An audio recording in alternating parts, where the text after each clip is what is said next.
द्रौपदी स्वयंवर। स्वयंवर सभा में अनेक देशों के राजा महाराजा एवं राजकुमार पधारे हुए थे। एक ओर श्री कृष्ण अपने बड़े भाई बलराम तथा गणमान्य यदुवंशियों के साथ विराजमान थे। वहां वे ब्राह्मणों की पंक्ति में जाकर बैठ गए। कुछ ही देर में राजकुमारी द्रौपदी हाथ में वरमाला लिए अपने भाई धृष्टद्युम्न के साथ उस सभा में पहुंची।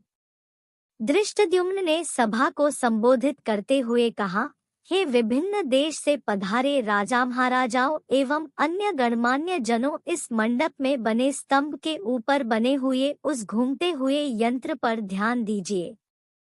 उस यंत्र में एक मछली लटकी हुई है तथा यंत्र के साथ घूम रही है। आपको स्तंभ के नीचे रखे हुए तैलपात्र में मछली के प्रतिबिंब को देखते हुए बाण चलाकर मछली की आंख को निशाना बनाना है।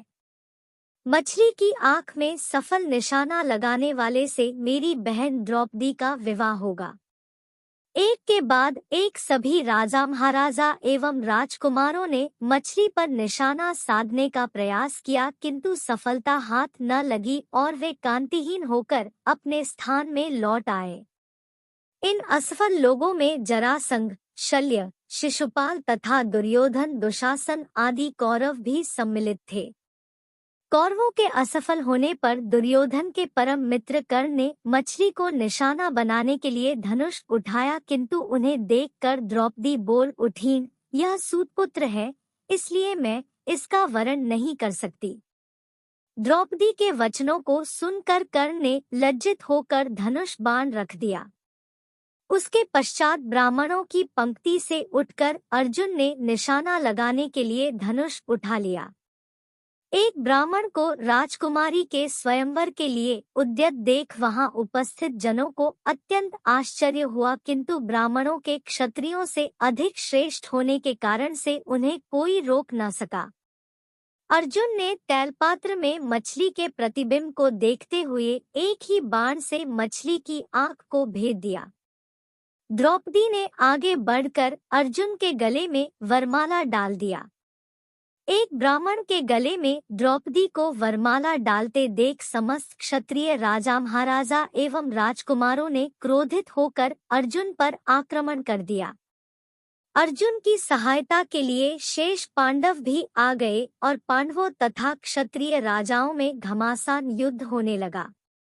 श्री कृष्ण ने अर्जुन को पहले ही पहचान लिया था, इसलिए उन्होंने बीच बचाव करके युद्ध को शांत करा दिया।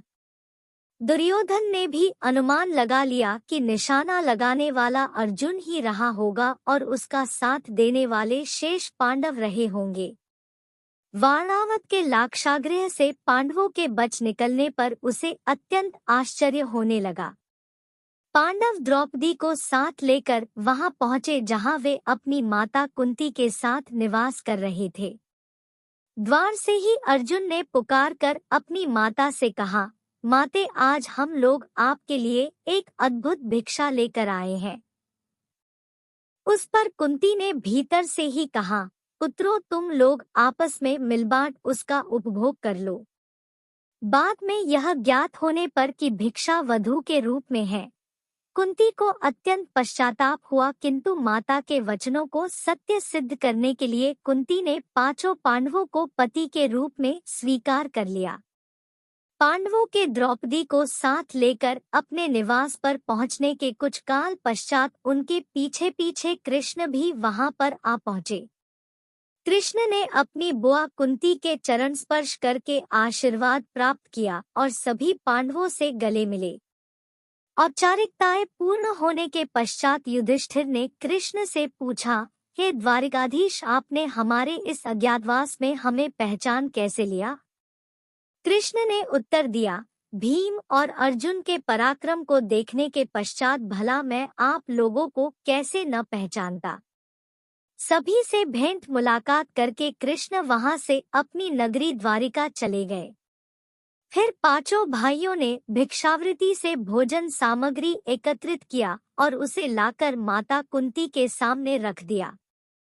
कुंती ने द्रौपदी से कहा, देवी, इस भिक्षा से पहले देवताओं के अंश निकालो। फिर ब्राह्मणों को भिक्षा दो। तत्पश्चात आश्रितों का अंश अलग करो।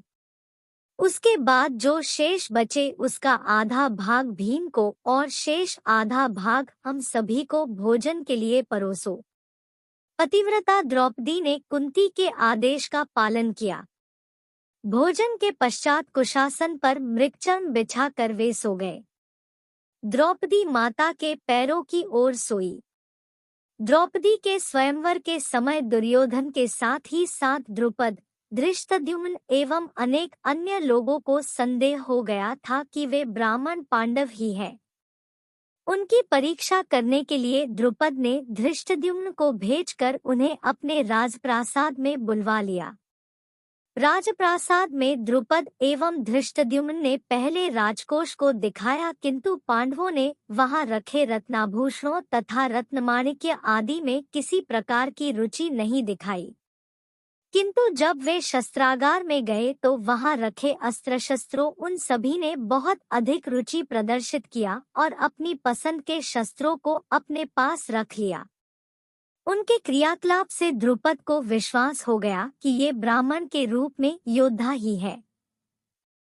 द्रुपद ने युधिष्ठिर से पूछा, हे आर्य, आपके पराक्रम को देखकर मुझे विश्वास हो गया है कि आप लोग ब्राह्मण नहीं हैं। कृपा करके आप अपना सही परिचय दीजिए। उनके वचनों को सुनकर युधिष्ठिर ने कहा, राजन, आपका कथन अक्षर सत्य है। हम पांडुपुत्र पांडव हैं।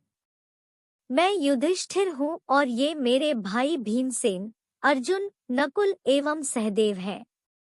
हमारी माता कुंती आपकी पुत्री द्रौपदी के साथ आपके महल में है। युधिष्ठिर की बात सुनकर द्रुपद अत्यंत प्रसन्न हुए और बोले, आज भगवान ने मेरी सुन ली। मैं चाहता था कि मेरी पुत्री का विवाह पांडु के पराक्रमी पुत्र अर्जुन के साथ ही हो। मैं आज ही अर्जुन और द्रौपदी के विधिवत विवाह का प्रबंध करता हूँ। इस पर